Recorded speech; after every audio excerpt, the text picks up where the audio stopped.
Alors on continue avec l'exercice 4. X est une variable aléatoire à valeur dans 0 plus l'infini, donc là c'est un peu particulier, ça va jusqu'à plus l'infini les valeurs, dont la loi de probabilité a pour densité la fonction définie par f de x égale 2 exponentielle de moins 2x.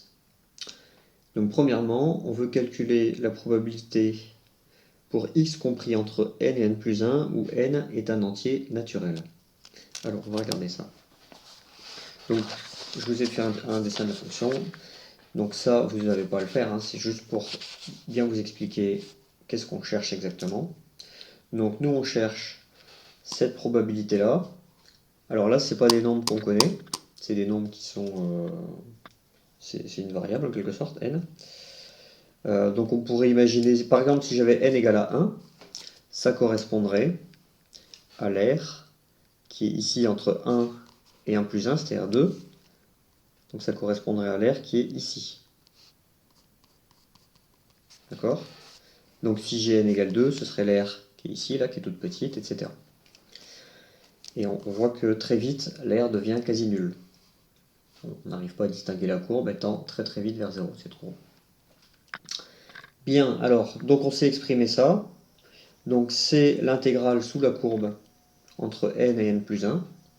Donc intégrale entre n et n plus 1 de la fonction f de x. Ensuite, j'ai juste à faire le calcul. Donc ici, on cherche la primitive de 2 exponentielle moins 2x.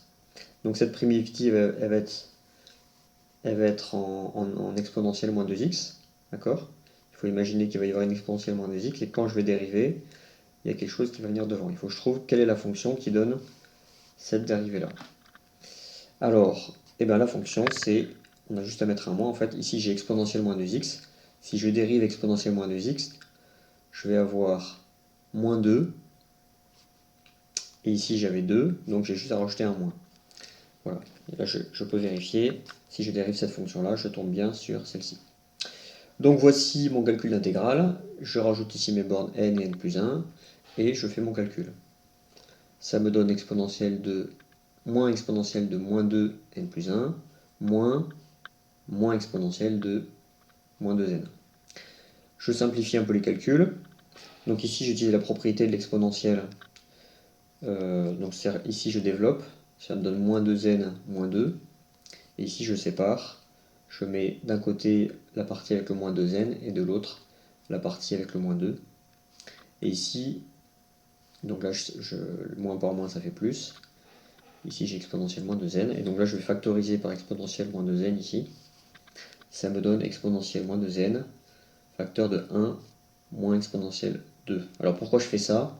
Ça me permet d'ici, plutôt, si je prends cette expression-là, ou celle-ci, ici j'ai du n qui est là, j'ai du n qui est là-bas, j'ai du n dans deux endroits différents, j'essaie d'avoir mes variables concentrées sur un seul endroit. Donc ici j'ai exponentielle moins 2n, et ça ici, c'est un réel, d'accord? C'est une constante. Ça simplifie les calculs après, éventuellement, s'il y a besoin de faire des calculs. En l'occurrence, ici, il n'y en a pas besoin. Voilà, donc ça, maintenant, je sais calculer, pour quelle que soit la valeur de n, je peux calculer la valeur de l'air sous la courbe. Ça, c'est la valeur de l'air sous la courbe, c'est-à-dire la probabilité, en fait. La probabilité pour que x soit compris entre n et n plus 1. Donc on peut s'amuser à faire une vérification. Par exemple, si je prends n égale 0, donc c'est-à-dire l'air entre 0 et 1, ici, je remplace n par 0, ça me donne exponentielle de 0, ça fait 1. Il me restera 1 moins exponentielle de moins 2. C'est-à-dire 1 moins 1 sur exponentielle de 2. Donc je vois, ça donne un nombre qui n'est pas tout à fait ridicule. J'ai pas fait le calcul, mais ça doit faire... Donc exponentielle au carré, ça va faire dans les 5, 6, un truc comme ça. Donc ça fait un nombre qui est un peu inférieur à 1. Ça doit faire quelque chose comme 0,8, entre 0,7 et 0,8.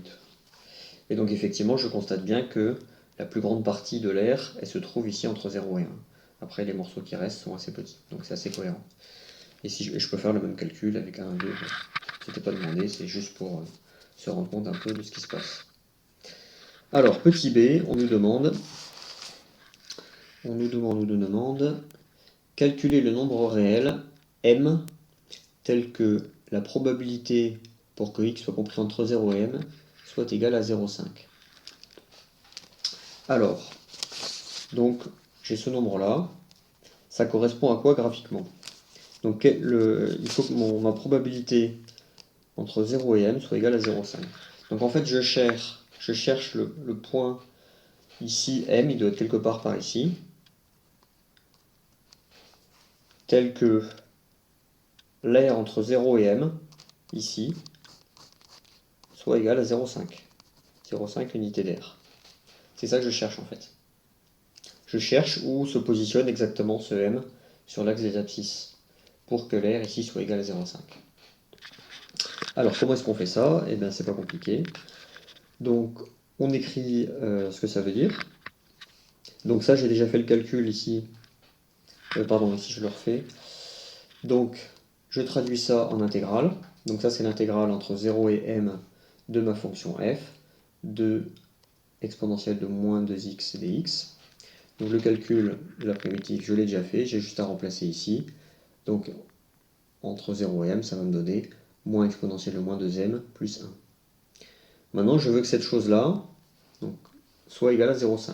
Donc j'ai écrit ici l'équivalence. Donc le fait que cette probabilité soit égale à 0,5, ça équivaut à ce que moins exponentielle de moins 2m plus 1 égale 0,5.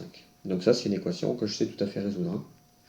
Donc j'arrange un peu mon équation, 0,5 c'est un demi. Donc je fais en sorte d'avoir que l'exponentielle d'un côté du signe égal, et je vais appliquer la fonction ln pour faire sauter l'exponentielle. Donc j'ai ln de 1,5 égale moins 2m. Donc ln de 1,5 c'est aussi moins ln de 2. Et donc j'ai m égale moins 1,5 de moins ln de 2, c'est-à-dire ln de 2 sur 2.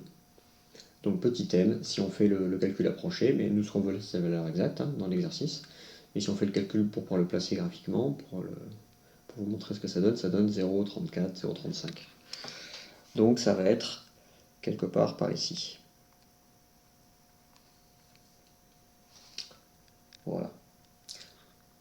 Ça paraît assez probable, ça paraît assez logique que ici l'air ici fasse la moitié de tout le reste. Voilà pour l'exercice numéro 4.